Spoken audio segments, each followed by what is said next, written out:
Sweet, thank you. And I'm actually going to take this off. Oh, perfect. It's not bad. You're going to cue me, right? Yeah. Cool, thank you everybody. My name is Tom Wheeler. I'm with eXp Realty, licensed in Minnesota, Wisconsin, and Florida. So we'll get into that. And this is my presentation on Buying 101. Thank you to NAGLREP and Quorum for putting this together. Go ahead, slide. Sweet, so a little bit about myself. Like I said, I'm with eXp. Been licensed since I was 18, so a little bit younger, but I see that as an advantage. We'll kind of get into that a little bit. I speak with Toastmasters once a week, so hopefully that pays off here. I'm board member with NAGLREP. I was at UCF for 2 years, and I'm finishing up at U of M currently. And if you know anything about me, I love yoga, so I go to Mel Yoga in Minneapolis every day. So I thought it would be important to include my mission, values, and perspective in considering why it's important to work with me as a buyer's agent. The mission would be to change lives and create an impact in the community, and that's why I pride myself in being involved as much as I am. Abundance, integrity, purpose, and connection are my values, and my perspective is to add value to all communities served as neighbors with an attention to detail and personal care. So the next step, we'll kind of get into the actual buying process here. So as Tyler kind of hit on, the differences between a pre-approval and a pre-qualification, so that would be the first step, is to become pre-qualified and get your pre-approval. And so the differences here, again, as Tyler hit on, a pre-approval is going to be a written commitment letter, so it's going to be fully kind of vetted. It'll prove all of your creditworthiness, your verification of income, and all those different details, whereas a pre-qualification is a little bit less significant, more of a conversation over your assets and some of those different details. So you certainly want to be pre-approved in today's market before you start your search. And then the next step would be to select a realtor. And so it's important that you hire a real estate consultant, not just any realtor that does it on the side. It's really crazy how many people actually do work with people who do this as a part-time gig. That's okay. There are actually 20,000 realtors licensed in the state of Minnesota. That means if you hire somebody that maybe doesn't do it full time, then you're going to get less of the service. In today's market, being as competitive as it is, it's important that you have someone that is there for you at all times, and it's really their profession. So they're going to have market knowledge, experience. I think availability and communication is key. Again, because when the property comes on that matches what you're looking for, if you're not the first one through, you're probably going to run into some issues there. So that's important. And then, of course, someone you enjoy. So you want to work with somebody that you get along with, because that just makes it more of an enjoyable process. And then make sure that your realtor is doing the necessary research and analysis prior to you making an offer. Again, I think it's important that your realtor is comparing what has sold within a quarter mile of the property you're considering purchasing, so that when that same realtor hopefully hires you to sell, you're in a good position to do that. So, so that sets you up for success in the future there. So. Sweet. And then after that is when the search really starts. And so first step would be to meet with myself, and we go over what your wants and needs are. And it's really my job to see past the stainless steel, the marble, the pre-backsplash, and make sure that when we've considered what you're looking for, it really is going to be a fit for you. So when we go out and we look at showings, I'll often call my clients and say, hey, you've selected 7 properties, 5 of which don't actually match what we chatted about, or is it still a contender for you? Because that's going to be important. Otherwise, you'll be looking at 20 houses and it'll all go over your head. So that's important. And then considering the tools you utilize in your search, comparing the MLS and Zillow. Everyone loves Zillow, and I'm not against it because it is a really great app for searching. However, it's not as accurate. So the MLS is going to be the best source of information because agents are held to a high standard of making sure that information is accurate. So again, in today's market, you want to make sure that you're not waiting 48 hours for the information you have on Zillow. You'll get an immediate alert with information that matches your search.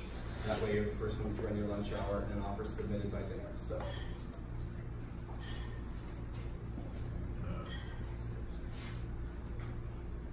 Awesome. And then when you actually make the offer, there's a few different pieces I think that you should hold your agent responsible to. And initially that would be, again, making sure you get a comparative market analysis on the buy side. selling team will go through the importance of that. On the sell side, of course, however, I do think it's important in buying that you have that information. And then I always see working with a listing agent as a partnership. I think in this business, sometimes maybe it's not seen that way. It's a little bit different vibe, but I always say, hey, we're partners in this. Let's see how we can make the two parties come together. And so part of that conversation is, A, of course, you have any other offers? If so, are you calling for highest and best, and what's that process look like? Again, creating a partnership with a listing agent and getting some pertinent information. And then for the client, review all the information that is given to you by me, the realtor, and decide what offer makes sense for you. In this market, again, and we'll go into details on multiple offer scenarios. However, I think it's important for our clients to make a decision on a price point and an initial offer where they're comfortable laying down at night saying, okay, that was my best offer. You know, that way, hey, if it goes $30,000, $40,000 over ask, it wasn't meant to be, we'll move on to the next one. And I feel like I have to set that precedent in kind of the onset, because if you're not going to find your dream home on the first one and make an offer, it's going to be all seamless. If that was the case, I would be very excited, but it's not. So, me, the realtor, I'm aware of that, and it's my duty to make sure the client has realistic expectations for that as well. So yeah, next slide. Then this is really the basics of an offer. You actually have your purchase price, earnest money. Earnest money is generally 1% of the purchase price. It's a deposit that goes along with the offer, held in the listing agent's brokerage account, so it's not actually going to the listing agent, or the seller, it's going to the listing agent, and then it's applied towards your down payment. And then you have your close date, of course, closing costs, which again, Tyler hit on a little bit. A few different options to negotiate that in depending on your price point. I would say under $300,000, you're likely gonna, that's more common for a buyer to ask for the seller to finance those closing costs of 3%. So a quick example would be if you're going to offer $200,000 and that's the ask price, but you are also going to ask the seller to pay closing costs, then you're really looking at a net offer to the seller of $194. So in the case you want those financed into your offer, I would suggest you make an offer of $206 in that case, just so that they're really netting what it is that they're asking for in the case that there's multiple offers. And then the last piece would be any contingencies that you feel appropriate. So loan approval, inspection, appraisal. Inspection, I always recommend my clients get them. However, again, in multiple offer scenarios, if you're buying a townhouse, it's maybe newer, there are some warranties included within the build. If you have some flexibility in waiving that and setting yourself apart in a multiple offer situation. So.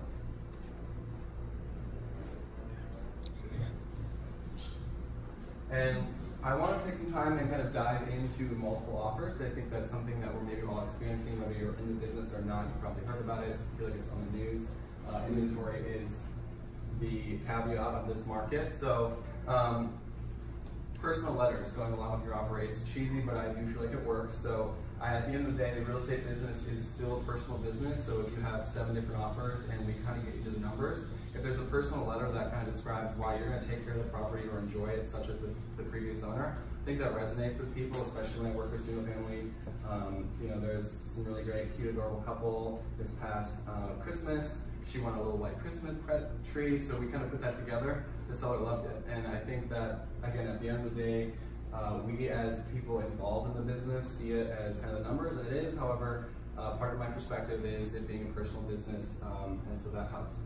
Being pre-approved, not pre-qualified, we spoke about that a little bit. Again, 7 different offers on the table. If you're pre-qualified and everyone else is pre-approved, there's going to be a difference there. Also, local lender, as Tyler mentioned, if someone, I always have the lender's information there in case the agent wants to call everybody and just make sure everyone's solid. Make sure the loan officer is available to do so. So if you're working with any online lenders and you can't get a hold of anybody after 5 or weekends, you're basically going to be held out until it snows again for a home. Earnest money. Again, earnest money is a deposit that goes along with the offer, so not actually going straight to the seller, it's applied to your down payment. So in the case that you want to show more seriousness in your offer, you can always increase that. I've had clients put down a substantial amount of earnest money because they know it will go towards their down payment, and it is separate them in 7 other offers. So that's something to consider. And then if you possibly can, and it works with your financial situation, I would suggest maybe doing more down payments. Those are all things that are going to be kind of picked apart in the process by the seller. So, Close date. Again, part of the partnership with the listing agent, I give them a call and say, hey, what is ideal for your seller? Are they contingent? I mean, do they need to find a home still? Because again, in this market, they likely listed it on a Thursday and it's sold by Friday evening. So they probably, either they didn't figure out where they're going, or that's to be of consideration. And so for my clients that are maybe first-time home buyers, maybe they can rent for a little bit longer. We can get creative about rent-back situations and different things that make that work. So on or before is certainly something I've used frequently in this market. Again, closing costs is something to consider if you possibly can. Working that out to take on some of that yourself or make an offer that nets the seller more. And then again, contingencies, I do always recommend an inspection, but there are certain things, depending on if you're comfortable and confident, that you can work with in terms of contingencies that will set you apart. And then this is a little bit of an overview of the market. So obviously inventory is down. This is from the Minneapolis area realtors at April Sparks, which is amazing. I bring this everywhere. So obviously supply has continued to struggle to replenish itself, and that's contributing to an overall decline in sales. And with that being said, again, make sure you're hiring an agent that's full-time, not part-time, because if you want to be the statistic that does make a move, work with somebody that does it full-time. Median sales price has gone up 6.8% to about $267,000, and the price range that tends to sell the quickest, of course, is $250,000 or less, which is your first-time home buyer market. And then down here in the bottom, we have a little bit of insight just in the Minneapolis market. So you can see there's a 15% reduction in new listings, as well as a 5% decrease in closed sales, but you still see an 8% increase in median sales price, and that's simply economics because with less demand, prices go up. And then I wanted to include some homeownership in the LGBTQ community because we have a great report that's brought out by NAGLREP in our newsletter. And so with the passing of marriage being legalized here June 26, 2015, which was huge for our community, and that is a huge driver of homeownership. So studies have shown that obviously that being a driver of homeownership, with that being passed, that's having a positive impact on our business. And then a little statistic here that Freddie Mac's consumer study showed that 73% of all married LGBT couples own their home, and then the makeup is about 32% live in general locations as they grew up. And I really feel like this last point is super important. 38% moved for a change in environment, and 31% decided they wanted to live in a more LGBTQ friendly locale, which I think is amazing. Again, in your search for a realtor, if they're not a NAGLREP member and don't understand maybe so much the nuances of the LGBTQ community, I think that's important, and I feel like that's super relatable. Either people are moving for a little bit different setting, or they're moving for the purpose of being more involved in the community, and I think that's something that a full-time knowledgeable realtor can provide for you. And then the next piece, I guess the last piece of that would just be know your buyer. So after that, we go to closing, of course. I kind of skipped around a bit, but of course in my business it doesn't end there, although it is transactional. It's certainly not the approach. Access to all of my fully vetted contact list in terms of my vendors, which are always access to my clients, events, fundraisers. You'll see more of Rebecca, I'm sure. And then of course friendships. So I have a few of my recent lovely couples. So that's Buying 101 from myself here. Let me know what questions you have.